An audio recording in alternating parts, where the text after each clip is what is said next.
最初能获得做一部原创作品的机会，对我来说是非常意外的，并且还允许我用这样烧钱的风格表达。作为动画人，深知其中充满艰难和不确定性，所以我非常感谢一切助我实现了这个愿望的因素和每个在这条路上帮助过我的人。我想通过这样一个作品去探讨关于自由、枷锁、成长这些主题，其中故事中还带有一些谜题。我不接受他们死得不明不白，不查清，我于心不安。还是非常冰山一角的一个内容展现。卷思量是一个架空的题材，说我们在前期研发准备的时候投入了很多的人力和物力。卷思量整个项目进行当中，特别是在资产环节，其实是耗费了我们大量的一个资金成本在的。就像资产环节的一些角色的一个反复推敲，这些都是需要花很多的时间成本在里面。在塑造角色面部这方面，我最注重的是头部造型的整体感和五官的平衡感。希望在这部作品中，不仅能做到角色长相过关，还能赋予每个角色不同的内在气质和经历感，争取多方面一起构成角色。为了达成这个效果，卷思量角色大都经历了多轮调试，我就一直很想做一个关于遗传学方面的塑造尝试，主要因为可发挥的角色够多，我陪着模型师们逐个码着调，所以历时有些久，虽然很耗精力，但是很过瘾，而且我觉得下这个功夫研究是值得的。敬玄这个角色，我想塑造的是一个少年感跟成熟感兼具的状态。他是我最早开始研究的角色，上大学的时候就做过模型尝试，当时为了让他动起来，学了很多软件。敬玄的面部经过很多轮推敲才确定下来。虽然只是一层面片，但是我想通过起伏的细节体现出脑海中敬玄面部的那种骨骼感。眼睛也很难，经过反复调试，最终才呈现出眼神中的那种时而凛冽时而忧郁的气质。在做小敬玄的模型时，力求和长大的时候是神似的，包括4岁到6岁的模型，也希望大家从中一直能看到五官成长的痕迹。早期4岁的还是梳子辈儿，后来被我统一成6岁的发型了。因为年画娃娃的造型会化解那种忧郁的气质，以及大家应该能在敬玄的骨相和眉眼中感觉到爹巴的影子。我把调整方法总结为一种融合继承感，而非只是某个单一的五官一样。塑造商震的成熟沧桑感是我认为非常必要的一种表达，就是看他一张布满疲惫的脸，就像一切经历都写在他脸上，他的角色就成立了。樱墨的模型调试时就是改过方向，最终我还是给他定位成温婉娇小的风格，和敬玄的父亲就是对比满满。敬玄就继承父亲的骨相多一些，继承母亲的眉眼多一些。我想塑造的图丽是那种内心强大的姑娘，面对生活时刻保持乐观心态，所以面部五官需要有倔强感、坚强感。几经调试，图丽的模型才还原出我心中的最佳状态。为表达好图丽的成长经历，小图丽是孩子模型版本里面最多的一个，有3个版本。也做出了就是年龄从3岁到5岁的那种五官成长的过渡感，长大后较为立体的五官就是比照父亲图霍的那个模型调试出的一个平衡的效果。萧霁因为他乐天派的性格，他的少年感我需要是一群年轻人里最强的，很有反差感的设置，所以角色不能长相太老气。少年的纯真感是他的主要气质。是，林夕小姐想听什么？灵犀是小家碧玉的婉约气质，我希望调出来的效果是看上去就安静内向，和玲珑都继承了母亲的美貌，但眼皮的内双却是承自父亲的。玲珑的脸主要想表现出那种机灵劲儿，和满是小孩时期没长开的胶原蛋白。哇，这个哥哥好厉害呀！凤眠这个角色，我想诠释的方向是，虽然幼态，但是成熟有气场，这样矛盾的融合才能体现出他异于常人的气场和精力，就是那种周身散发出的神秘慵懒、拒绝涉世的状态，更符合远古神兽族的身份设定。对于程冉这样抒情的角色塑造，我希望他不仅有温文尔雅的外表，更能体现出很强的故事感，所以比较注重他身上岁月感的表达，通过和年轻程冉模型比照调试，展现出岁月更迭的过程和他的气场变化，同时传递出这些年他在程家谨小慎微、如履薄冰的状态。父亲息怒，父亲息怒，小婿断无此意。程家的两兄弟无论是在气质还是性格上都做了非常明显的区分。哥哥程伟五官里透着程荣的张扬，但整体轮廓又更接近程冉。弟弟程炫的内敛温润更像父亲。两兄弟五官相似的面孔上就是呈现出不同方向的气质偏向，同时又融入了父母五官的特征，这个就是融合继承感的应用。程荣的相貌是那种看上去性格简单、大大咧咧、说话直接的样子。从他跟程冉总吵就能看出两个人关系不和睦，就像通常的包办婚姻的那种感觉。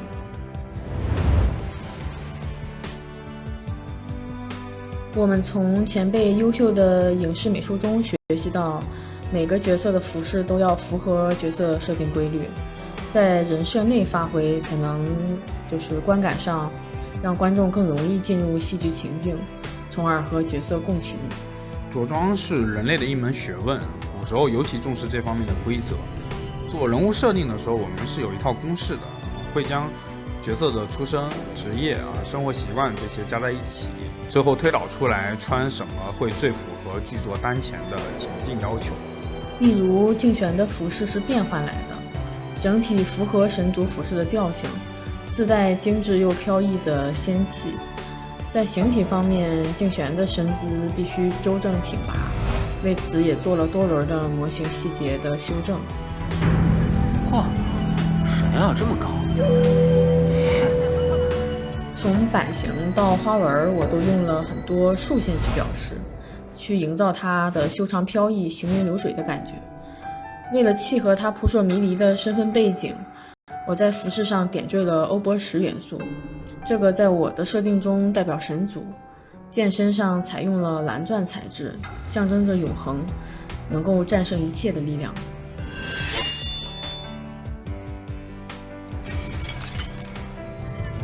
竞选的父亲在岛上的穿着就不是神族的服饰，呈现的是一种工人的气质，很利落，和他在岛上的工作吻合。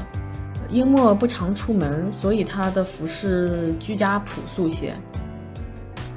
粉色的内衫凸显少女感，驼色的外搭给人温暖柔弱感。父母的衣着塑造上，我希望能带出故事感，一眼就能看出是初代下凡经历磨难的样子。小徒弟到商家后换的衣服是由养母亲手缝制的，所以用料和花纹都跟樱墨身上的一样。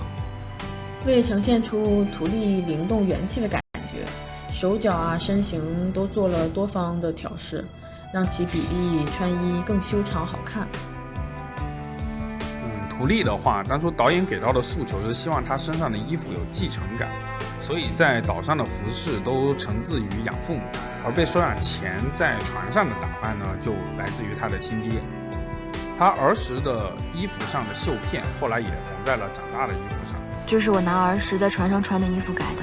这些物件也是我父亲留给我的。上面的图案是借鉴自出土于临近朝代的那个国宝绣片。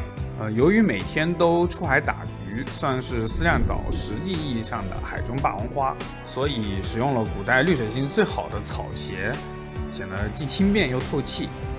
配饰上我也加入了几种宝石，例如象征吉祥和好运的绿松石，同时也跟图利独立、坚强、豁达的性格不谋而合。还有温暖莹润的蜜蜡、炫彩的母贝等，都跟图利性格、捕鱼职业等相契合。程冉这个角色通过款式也表达了年纪的更迭，中年用宽袍款式刻画沉稳儒雅，年轻时束腰款显清爽，而且可以看出程家穿衣都是有明显的套系感。程家的主体是红黑色的，风格会更为利落一些。装饰纹样主要都是以直线为主，喜欢用一些切割比较干脆、切面比较利落这样子的装饰品。每个角色都是在这个套系感下，再去按照性格、身份分配款式，从而做出家族感。虚家也是同样的原理，它主体给人的印象是白绿色的，身上的那些花纹都是以曲线为主，并且带有编织感。灵犀主要凸显端庄感，在饰品元素上也选择了母贝和珍珠，和图利用的母贝只是颜色不同，都是岛上不易获得的珍贵宝石材料，彰显了虚家在岛上的地位，也十分符合灵犀的性格气质。头饰呢，为了贴合家族之前成为女秀星官的设定，参考了古代织布用的梭子作为发型的造型来源，而人族的萧霁、兵书的穿着呢，都参考了相应朝代的一些细节。他们身上的花纹选择了更加具象、更加生活化的一些传统纹样，和图利一样也融入了相关的凡间的设定元素，参考了一些出土的文物。作为岛上的管控势力，三大长老每个人都很有个性。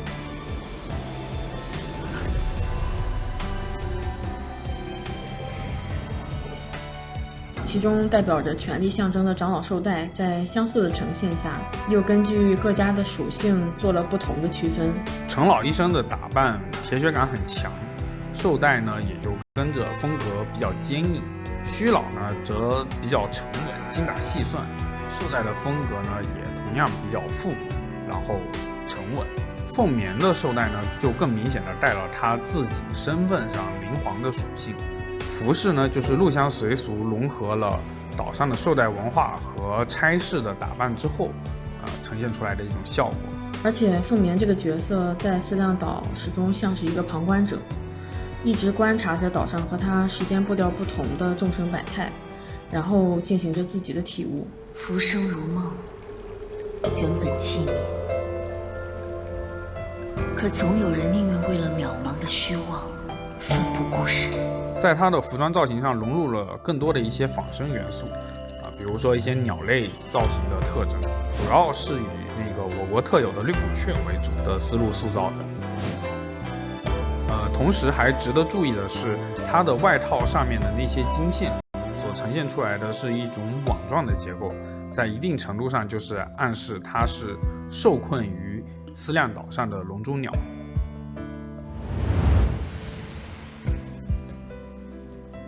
其实每个角色做完的后续工作还是挺多的，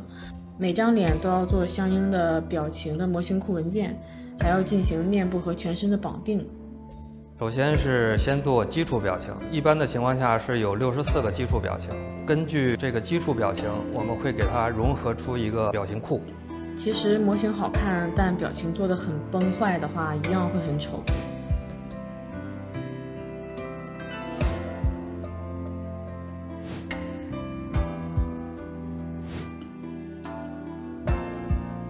所以当时我们完成角色模型后，为了表情效果比较理想，顶着延期和增加预算的压力，坚持为每个主要角色量身打造新的专属表情库。导演的需求是比较细腻的表演，